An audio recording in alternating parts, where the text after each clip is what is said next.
And seeing how it all plays out, of course, we go to the arena right now. You've all been waiting for it. We appreciate everybody hanging out with us on a Saturday night. And it just got that more interesting because Kyle Neubeck is with us from the arena. The Sixers fall 124-107.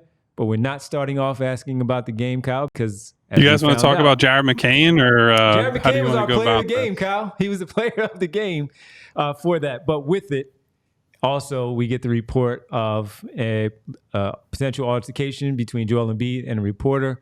What could you share with us? Yeah, so the basic gist of it is we have our press conference with Nick Nurse. We go to the locker room. Joel is seated in there. Marcus Hayes, who everyone knows was on Joel's radar this week, gave a lengthy quote taking shots at him yesterday. Marcus was present in the locker room, and the second that Joel realized he was there, got into a verbal back and forth. Obviously, we can't repeat many of the words that were said on the show. The basic gist of it was basically, you can say I suck. You can say whatever you want about me as a player. Don't ever put my dead brother's name in your mouth. Don't talk about my family. Don't bring them into this. You want to talk to me like a man and talk to me about basketball. That's different. But if you ever talk about my family again, we're going to have real problems. They go kind of back and forth. And at some point, let's say 90 seconds to 2 minutes into this back and forth, Joel shoves him. Team security steps in. Players kind of surround the situation, and everyone kind of dispersed.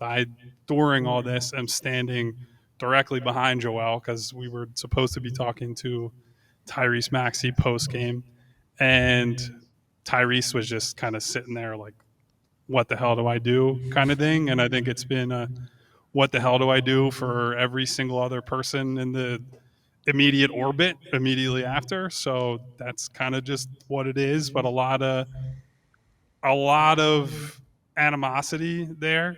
And it seems like for Joel that this is not the first time that Marcus has rubbed him the wrong way. I think probably could have told that from what we heard from him on Friday during his presser, the fact that he went out of his way to say what he did and say it as forcefully as he did.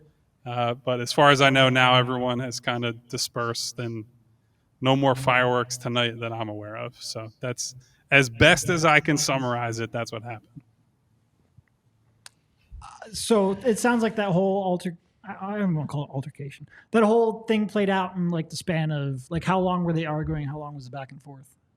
I would say it was probably like about 2 to 3 minutes, because Joel I think Marcus went in there with like that old, reporter or writer's creed of like, well, if you say something about somebody, you have to actually show your face in the locker room.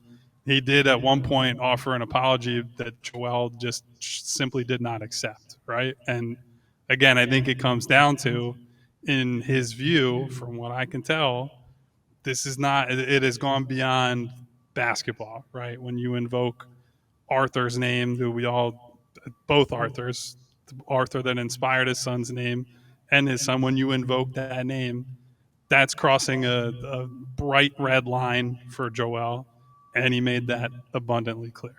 And for those that don't know, Arthur is or was Joel's younger brother who died in a car accident back in 2016, a little while ago. And then he named his son a while after ago him. now, yeah. Yeah. So that's someone who he was very close with, who, Joel talks a lot about.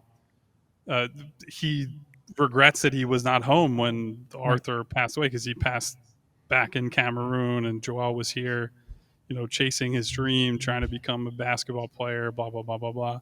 And that was, Derek, you've talked to Joel about this, and many people have reported on this. He, at certain points, contemplated just quitting basketball and was very distraught about. So it's not surprising at all that he would be this emotional over, his name being brought up in this way. Certainly was surprising that it escalated to the degree that it did, although that makes it sound like there was like a fight, right? It was really more, he yelled at him for a couple minutes, gave him a shove, and then that was kind of it. So we have to parse words right now, right? Like the language we use is important because this all just happened and people will latch on to whatever is said about it. But so that's all I got, I think, on that. Not a whole lot more to say. All right. Well, there was a basketball game before all of this, and it wasn't good. It wasn't good. Again, the Sixers falling. Get off to a pretty decent start, but once again, Kyle, we talked about the defense a lot in the past, but the offense, not enough, shooting just under 40%. I mean, just over 40%, and that happened very, very late in the game. And Memphis dominating on the glass, getting shots from Jay Huff, our honorable mention player of the game after Jared McCain, because of his contributions. Just another, basically how we've seen these losses pile up for the Sixers earlier in the season. Yeah, I mean, if we were going to make jokes about it, you'd say there's more fight in the locker room than there was on the floor. Don't want to make too much light of this, obviously. But yeah, I mean, the disappointing thing about the last couple of games is that they're just getting overrun and overwhelmed, right? Like it's one thing to lose. It's one thing to struggle shooting the ball or, in any discrete area. There's just not a whole lot they're doing well on either end of the floor, right? And I know I hammered this all off season. I know we talk about it all the time. It really is striking how small they are a lot of the time and how that reflects just everywhere, all over the floor. It's hard for them to drive. It's hard for them to switch. It's hard for them to rebound. Like everything is harder than it should or needs to be. And there's just no real way around it. And now, to bring in this incident, whatever, into this conversation, I mean, there's not a lot of precedent for this. I don't know if there's any precedent for it. But now you have to potentially worry about, even if Joel is ready to play, how is the league going to handle this? I certainly think that him missing games for it is on the table, right? Because it does tend to be a pretty bright red line. Maybe he gets lucky and just gets a massive fine and they settle it that way. But there's no telling what's going to happen from this. And transparently, I said to Joel myself, I'm standing right there. I was like, dude, you can't be doing this shit. This is just stupid. It's one thing that you want to take issue with people. That's fine. You want to yell at someone because they said something you didn't appreciate. That's fine. What he did in there was just not smart. And I think that's, at the end of the day, I think he and the team are going to suffer for it. And frankly, what we're seeing on the floor right now, they don't have margin for error, right? They are in desperate need of him and Paul to come back. And even if you get Paul back and you're still waiting on the big guy, that's a lot of pressure on a 34-year-old who was, ostensibly brought here to be the third guy, not one of the top two guys who has to carry the team as they wait around. So as always, just everything up in the air for the Sixers. So fun place to be right now. Yeah, it really is, man. Well, a lot to it. You want to add anything to that game-wise? Yeah, this pretty much took the game. Yeah. The game is secondary now. Again, I think that Marcus Hayes should have some accountability here.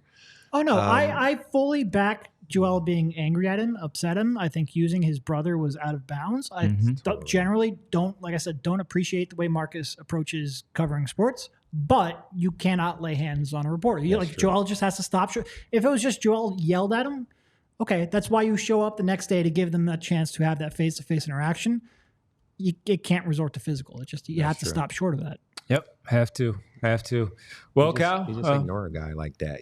Anything he's around, just act like he doesn't exist. That would hurt him more than anything else. Address it like he did. Yeah. If you not even pointing fingers and in his face or anything, but if you I also kind of want to talk see with your hands a little bit and you do all that, but you can't put your hands on anybody in any way. So yeah, this is going to be a tough one. They've already been struggling, and now you add this to it where the mojo wasn't good, and you bring this into the equation. Now the guys are going to have to answer questions about this where they have nothing to do with it. Kyle, you just pointed out how Tyrese Maxey's sitting there saying, what am I supposed to do in this moment?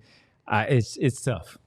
It's tough. Yeah, I mean, you try to find the lightness in moments like this. And Tyrese, so it started as the yelling, right? And so Tyrese was about to start media. We have our recorders in front of him, and we all just pulled him back. And he's just like, hiding his grin and whatever. And it quickly devolved from that because, not that I'm rooting for the media people to get like chastised or whatever, but if ultimately it was just a bunch of yelling in the locker room, we wouldn't even be talking about it on this show. Fine. It would have been a thing that stayed in the locker room. And now it's going to turn into this whole big thing that who the hell knows what's going to happen from here. But it's not great for a team that already has all these issues that I'm sure you guys have laid out that we've talked about quite a bit, to add one more curveball and a bit of nonsense into the season. So that's all I got, boys. One home game, man. One home game. Rich, you're not allowed to take another home game off. That's it. Done. Well, Kyle, we appreciate it, man. Go home. Get home safely after you do all the rest of the investigating that you're going to do.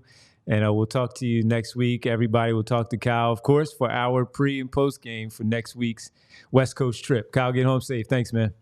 Thank you, fellas. And thank you, Jack, for plugging in. Guest host extraordinaire over there. My pleasure, for sure. Good to see you guys. We all silly like the mayor.